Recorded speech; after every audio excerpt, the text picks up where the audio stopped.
Welcome, friends. Today's talk is on the sevenfold nature of man. Next week is on the mind. The Washington, D.C. area, the students of Theosophy, or those who are living here or those who are visiting here, are invited to meet with us every Sunday at 11 o'clock for a particular topic, usually a talk, followed by a question and answer period. And also on the first and third Sundays, we meet again on a roundtable discussion. This time we're studying the Bhagavad Gita and notes, and this being the third Sunday, it will be today.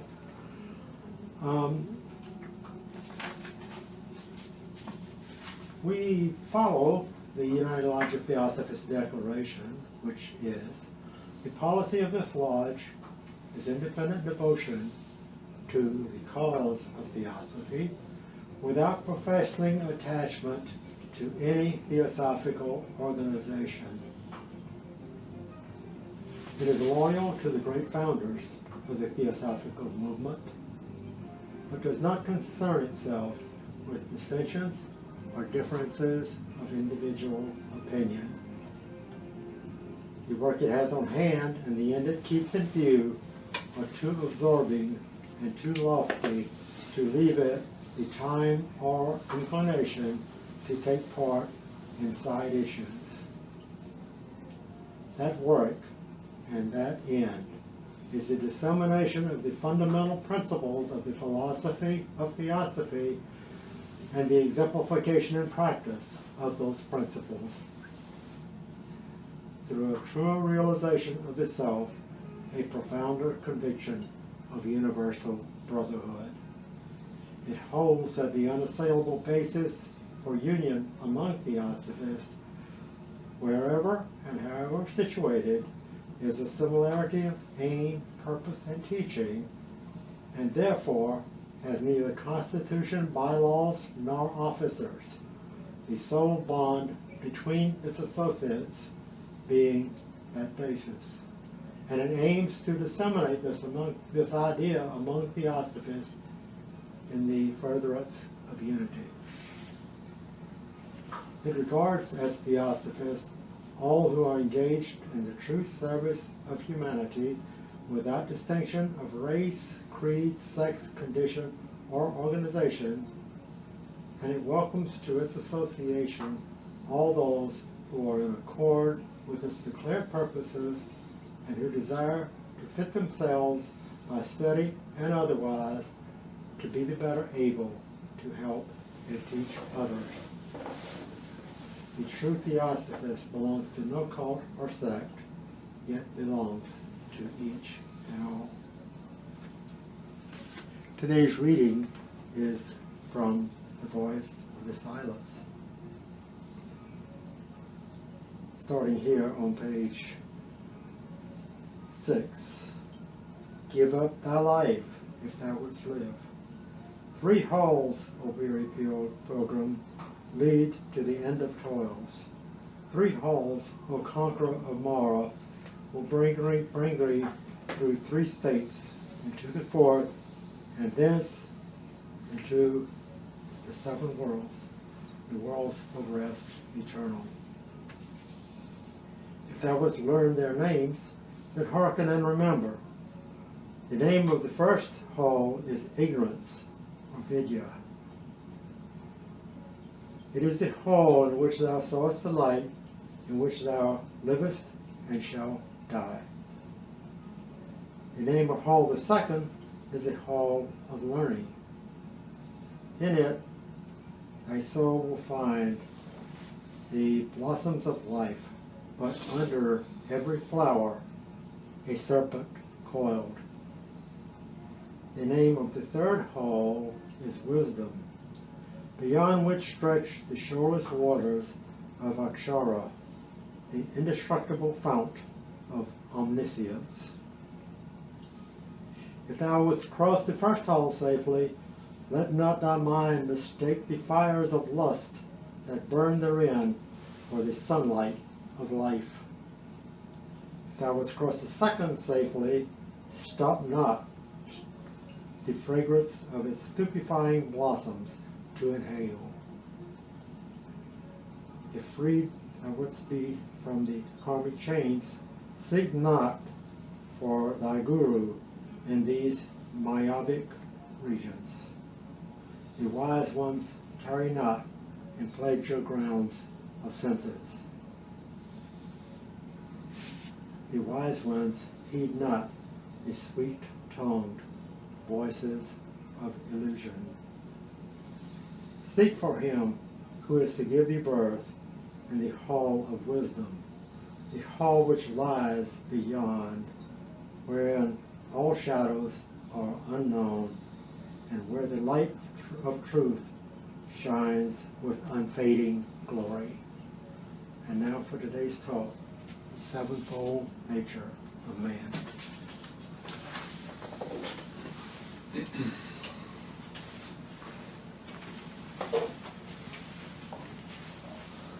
Good morning and welcome. Today's talk is on the sevenfold nature of man.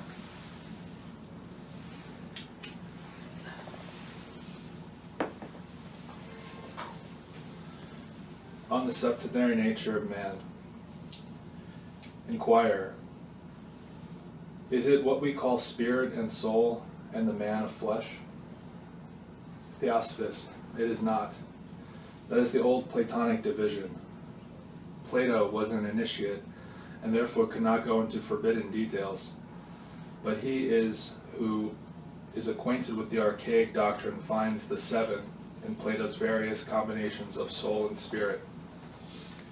He regarded man as constituted of two parts, one eternal, formed of the same essence as the absoluteness, the other mortal and corruptible, deriving its constituent parts from the minor created gods. Man is composed, he shows, of mortal body, and two, an immortal principle, and three, a separate kind of mortal soul. It is that which we respectively call the physical man, the spiritual soul or spirit, and the animal soul. This is the division adopted by Paul, another initiate, who maintains that there is a physical, psychical body which is sown in the corruptible astral soul or body, and a spiritual body that is raised in incorruptible substance. Even James corroborates the same by saying that wisdom, our lower soul, descendeth not from the above, but is terrestrial, psychical, demoniacal, while the other is heavenly wisdom. Now so plain is it that Plato and even Pythagoras, while speaking but of three principles, give them seven separate functions in their various combinations, that if we contrast our teachings, this will become quite plain. Let us take a cursory view of these seven aspects by drawing two tables.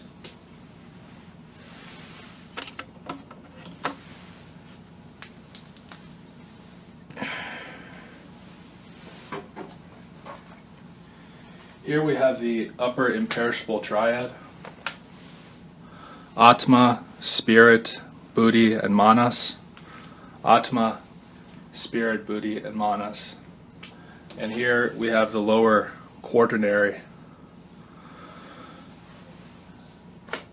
Manas, our mind, gravitates either upwards towards buddhi and spiritual, or downwards toward the quaternary, to the kamarupa, or the animal passions. We have a karmic choice whether we go upwards or downwards.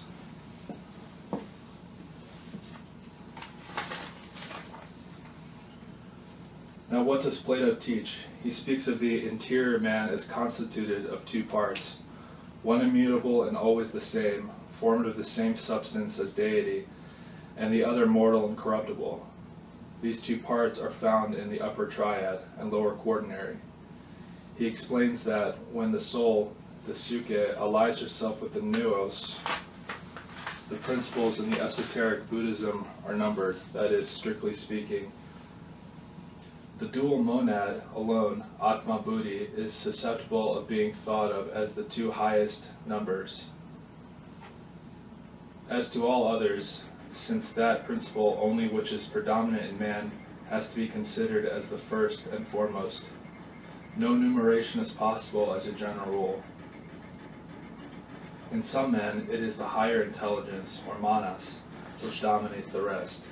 In the others, the animal soul, kamarupa, which reigns supreme, exhibiting the most bestial instincts, etc.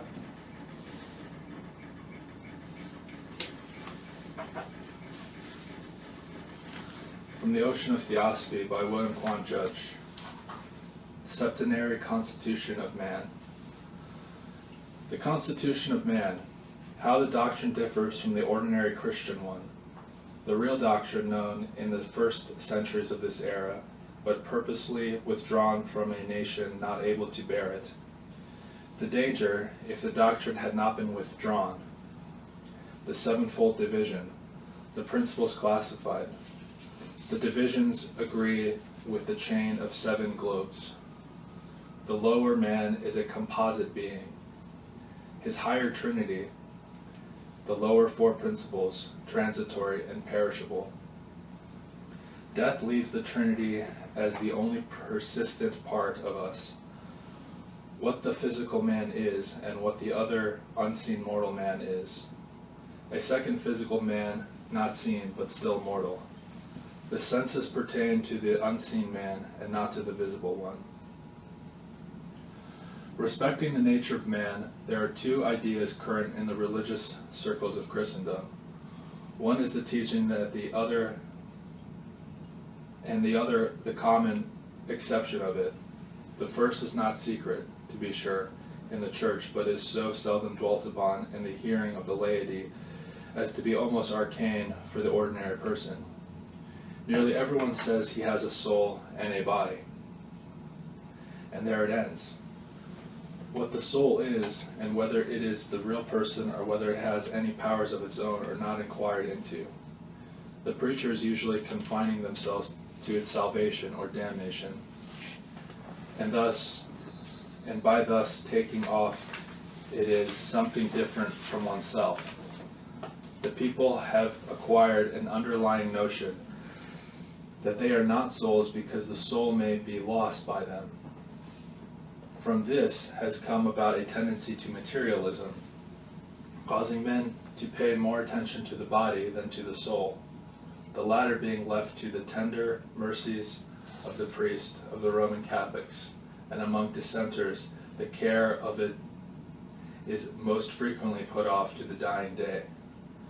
But when the true teaching is known, it will be seen that the care of the soul, which is the self, is a vital matter requiring attention every day, and not to be deferred with grievous injury resulting by the whole man, both soul and body. The Christian teaching, supported by St. Paul, since upon him, in fact, dogmatic Christianity rests, is that man is composed of body, soul, and spirit. This is the threefold constitution of man, believed by the theologians but kept in the background because its examination might result in the readoption of its views, once orthodox but now heretical. For when we thus place soul between spirit and body, we come very close to the necessity for looking into the question of the soul's responsibility, since mere body can have no responsibility. And in order to make the soul responsible for the acts performed, we must assume that it has powers and functions. From this, it is easy to take the position that the soul may be rational or irrational, as the Greeks sometimes thought, and then there is but a step to further theosophical propositions. This threefold scheme of the nature of man contains, in fact, the theosophical teaching of his sevenfold constitution, because the 4 other divisions missing from the category may be found in the powers and functions of body and soul, as I shall attempt to show later on. This conviction that the man is septenary and not merely duad was held long ago and very plainly taught to everyone with accompanying demonstrations. But like other philosophical tenets, it disappeared from sight, because gradually withdrawn at the time when in the east of Europe morals were degenerating, and before materialism had gained full sway in company with skepticism, its twin. Upon its withdrawal, the present dogma of body, soul, spirit was left to Christendom. The reason for that concealment and its rejuvenescence in this century is well put by Madame Blavatsky in The Secret Doctrine. In answer to the statement, we cannot understand how any danger could arise from the revelation of such a purely philosophical doctrine as the evolution of the planetary chain, she says. The danger was this: doctrines such as the planetary chain or the seven races at once given a clue to the sevenfold nature of man, for each principle is correlated to a plane, a planet, and a race, and the human principles are on every plane, correlated to sevenfold occult forces, those of the higher planes being of tremendous occult powers, the abuse of which would cause incalculable evil to humanity. A clue, which is perhaps no clue to the present generation, especially the Westerners, protected as they are by their very blindness and ignorant materialistic disbelief in the occult, but a clue which would nevertheless have been very real in the early centuries of the Christian era. To people fully convinced of the reality of occultism and entering a cycle of degradation, which made them rife for abuse of occult powers and sorcery of the worst description. Mr. A.P. Sinnett, at one time an official in the government of India, first outlined in this century the real nature of man in his book Esoteric Buddhism, which was made up from information conveyed to him by H.P. Blavatsky directly from the Great Lodge of Initiates, to which reference has been made, and thus placing the old doctrine before Western civilization. He conferred a great benefit on his generation and helped considerably the cause of Theosophy. His classification was the body, or rupa. Vitality, or prana. Astral body, or linga sharira. Animal soul, or kamarupa. Human soul, or manas. Spiritual soul, or buddhi. And spirit, or atma.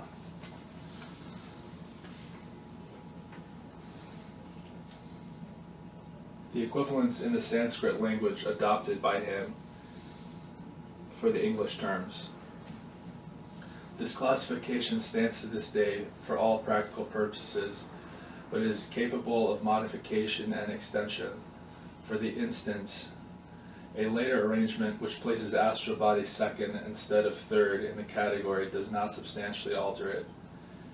It at once gives an idea of what man is, very different from the vague description by the words body and soul, and also boldly challenges the materialistic conception that mind is the product of brain, a portion of the body. No claim is made that these principles were unknown, for they were all understood in the various ways, not only by the Hindus, but by many Europeans. Yet the compact presentation of the sevenfold constitution of man, in intimate connection with the septenary constitution of a chain of globes through which the being evolves, had not been given out. French scholar Eliphas Levi wrote about the astral realm and the astral body, but evidently had no knowledge of the remainder of the doctrine. And while the Hindus possessed other terms in their language and philosophy, they did not use a septenary classification, but depended chiefly on a fourfold one, and certainly concealed, if they knew of it, the doctrine of a chain of 7 globes, including our Earth. Indeed, a learned Hindu, Subba Roy, now deceased, asserted that they knew of a sevenfold classification, but that it had not been and would not be given out. Considering these constituents in another manner, we would say that the lower man is a composite being, but in his real nature is a unity, or immortal being, comprised of a trinity of spirit, discernment, and mind, which requires 4 lower mortal instruments or vehicles through which to work in matter and obtain experience from nature. This trinity, that is called Atma, Buddhi, Manas in Sanskrit, difficult terms to render in English. Atma is spirit, Buddhi is the highest power of intellection, that which discerns and judges, and Manas is mind. This threefold collection is the real man, and beyond doubt, the doctrine is the origin of the theological one, of the Trinity, of Father, Son, and Holy Ghost. The lower 4 instruments or vehicles are shown in this table. The passions, desires, life principle, or prana, astral body, and physical body, or rupa. These 4 lower material constituents are transitory and subject to disintegration in themselves, as well as to separation from each other. When the hour arrives for their separation to begin, the combination can no longer be kept up. The physical body dies, the atoms of which each of the 4 is composed begin to separate from each other, and the whole collection, being disjointed, is no longer fit for one as an instrument for the real man. That is what is called death among us mortals, but it is not death for the real man, because he is deathless, persistent, immortal. He is therefore called the Triad, or indestructible Trinity, while they are known as the Quaternary, or mortal 4. This quaternary, or lower man, is a product of cosmic or physical laws and substance. It has been evolved during a lapse of ages, like any other physical thing, from cosmic substance, and is therefore subject to physiological, and psychical laws which govern the race of man as a whole.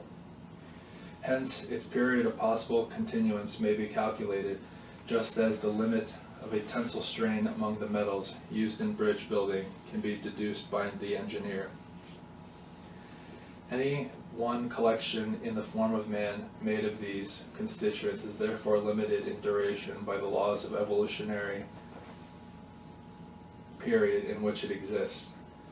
Just now, that is generally 70 to 100 years, but it's possible duration is longer. Thus, there are in history instances where ordinary persons have lived to be 200 years of age, and by a knowledge of the occult laws of nature, the possible limit of duration may be extended nearly to 400 years. The visible physical man is brain, nerves, blood, bones, lymph, muscles, organs of sensation and action, and skin. The unseen physical man is the astral body, passions and desires, life principle. It will be seen that the physical part of our nature is thus extended to a second department which, though invisible to the physical eye, is nevertheless material and subject to decay. Because people in general have been in the habit of admitting to be real only when they can see with the physical eye, they have at last come to suppose that the unseen is neither real nor material. But they forgot that even on the earth plane, noxious gases are invisible, though real and powerfully material, and that water may exist in the air, held suspended and invisible until conditions alter and cause its precipitation. Let us recapitulate before going into details. The real man is the trinity of Atma, Buddhi, Manas, or spirit and mind, and he uses certain agents and instruments to get in touch with nature in order to know himself. These instruments and agents are found in the lower 4, or the quaternary. Each principle in which category is of itself an instrument for the particular experience belonging to its own field, the body being the lowest, least important, and most transitory of the whole series. For when we arrive at the body on the way down from the higher mind, it can be shown that all of the organs are in themselves senseless, and useless when deprived of the man within. Sight, hearing, touch, taste, and smelling do not pertain to the body, but to the second, unseen physical man, the real organs for the exercise of those powers being the astral body, and those in the physical body being in the mechanical other instruments for making the coordination between nature and the real organs inside.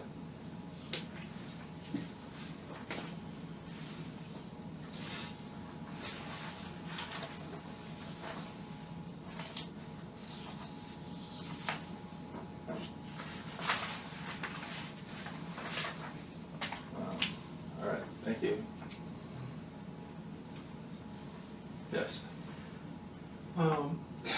So, once again, of those 7, we call one the real man, the continuing. Yes. Is that up to 3?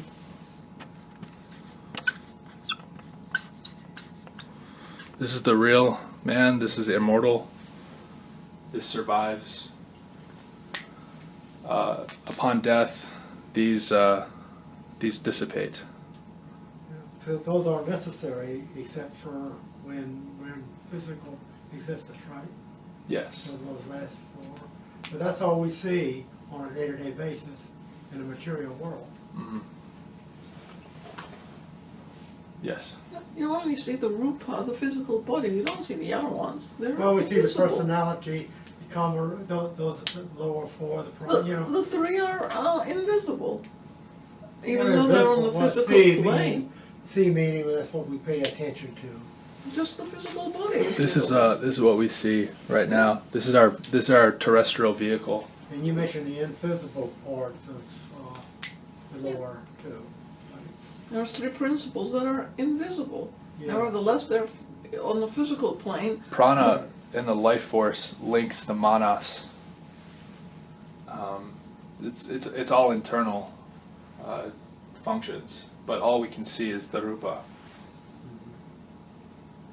So that's, we might correspond that to, we're at our lowest point and on the way back up through the physical matter.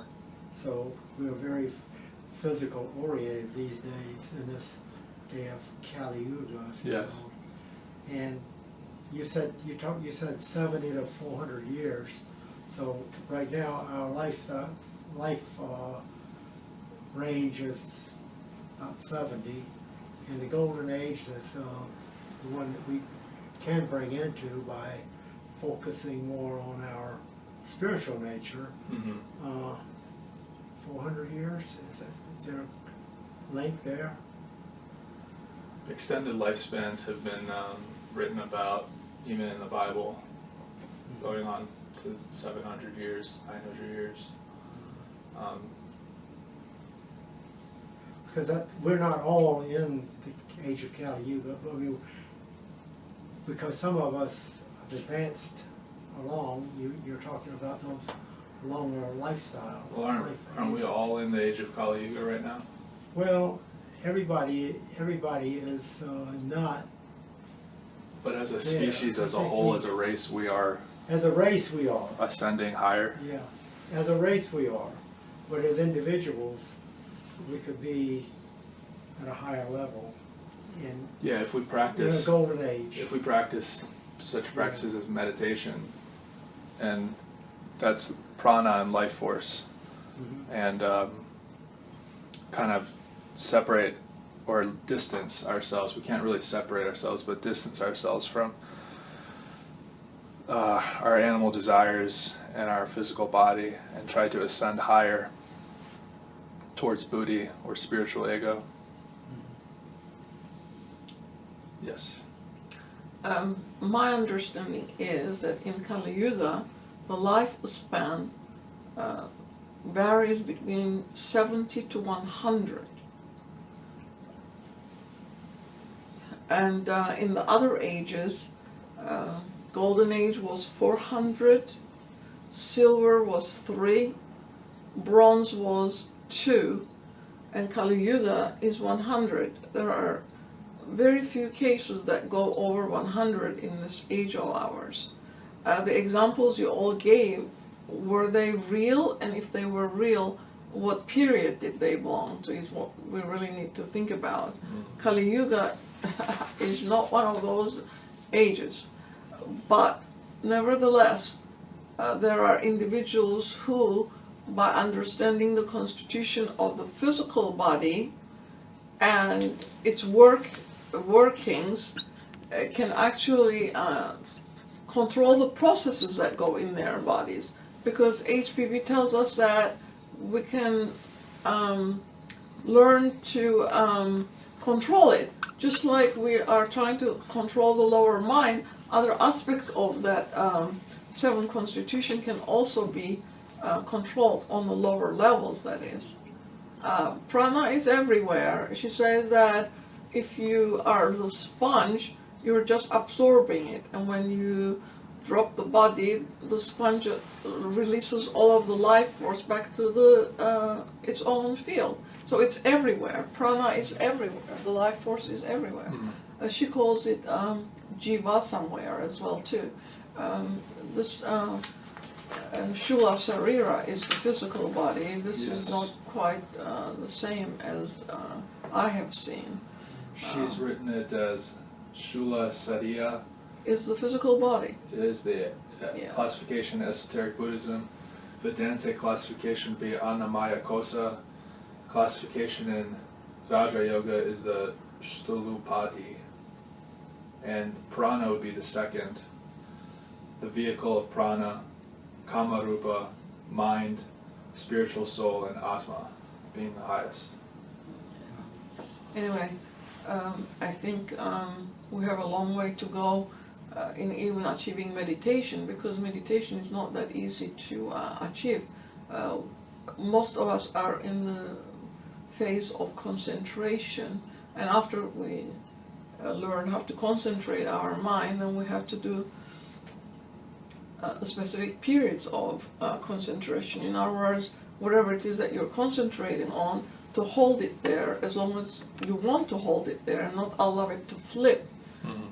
And then comes contemplation, and then comes meditation. And many places in the writings it says that sometimes it is not achieved in one lifetime. So there isn't anything discouraging about it. It's just a process we have to go through. Right. But that purification process they talk about is in the lower four.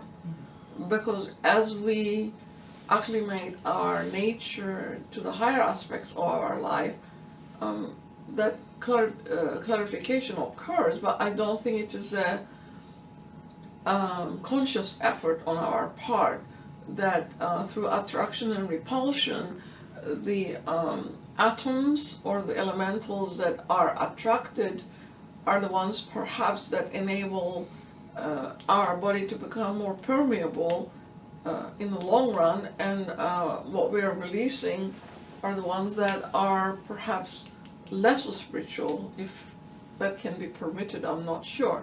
But there are different kinds of elementals, and it's attraction on our part that bring them to us. So that exchange is obviously continuously taking place, and somewhere along the line we achieve that process. I'm not sure you can do it in one lifetime. A good analogy would be that the human, in all of its components, is like a battery, and it can be charged, or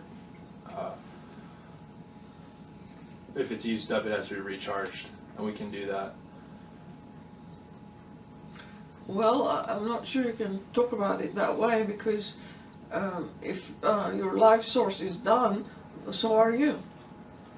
Because without that life source, you cannot be on the physical plane, because you need it. You need the life force to live by.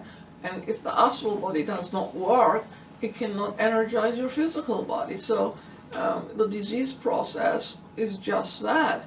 It comes from the mind and slowly comes all the way down to your physical body. In her writings, she says that that's the last place it shows itself. You have worked all the others coming down. But unless you do the repair work in your physical body, the process reverses itself going up. It has to cure itself in the physical body, astral body, mind, and so forth. In that way, it's a reverse process. So if we are disharmonizing and we don't know how we have done that disharmonizing, obviously this is disharmony. Right. All of the component parts in the body are not able to peacefully work together, and that's when disease process comes about. But nevertheless, we have to make the change on the physical plane. Right. And so she says every effort should be made to bring health back. So the first place is the physical. Coming down from the mind, it ends up on the physical plane last. Well. But going back, you have to fix it here first. It's a path of rejuvenation. Yeah. So it's very detailed in its clarification, but to put it into practice, it's not that easy. If we don't know what caused it, how are we removing it? You know? Right. Yeah, it's tough. So we stay oriented in the lower physical level until we pull ourselves up to the next higher level? Is that what you're saying too?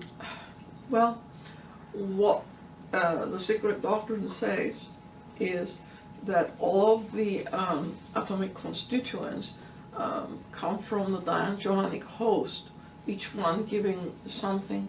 I think it's on page 18 and further on she explains it.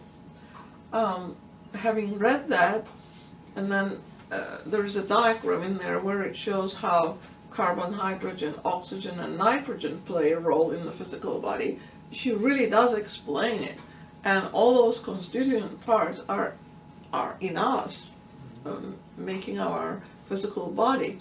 So if we understand how those component parts work, we have to then bring harmony to it.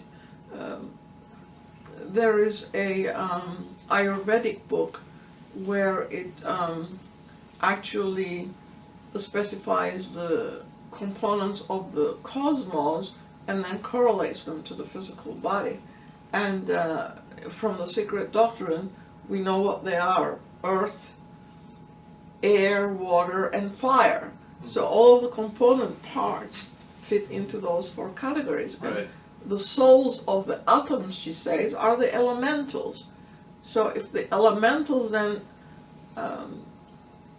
animate the atoms, right, then how are we disharmonizing that process is what we really need to think about, because disharmony obviously comes from the thinking process first. But as we said, it from the mind then goes slowly downward, and after the astral body exhibits itself in the physical body. Well, another way of saying that would be maybe your physical, your astral, your psychic and mental natures are not in harmony. Would you agree with that? Yeah, I would say that all of those have to be in harmony for proper functioning and proper perception. Yeah. So health is very important. A healthy mind and a healthy physical body is very important.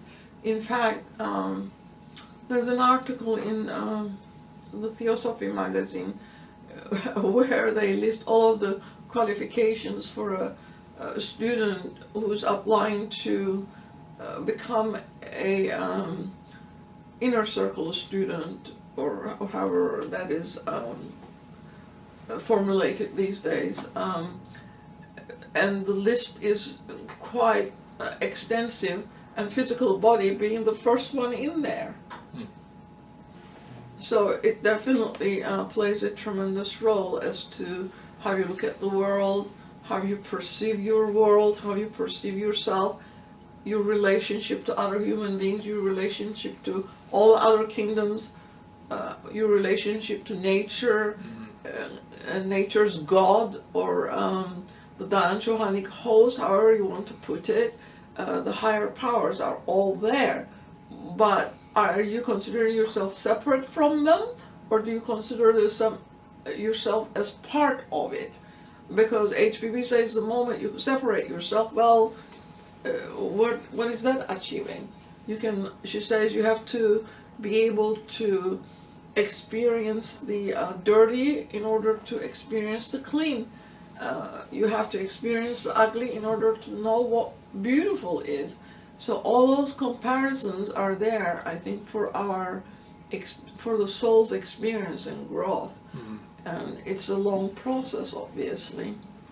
And the other thing perhaps is that without knowing it, we abuse these elementals, and eventually they are not friendly to us. That they cause blindness, sort of. We are not able to see through things. Yeah, it's quite detailed. The elemental world is very important to our welfare, and the purified beings befriend them because they have nothing in them that is disharmonious or ugly or unfriendly to any life form.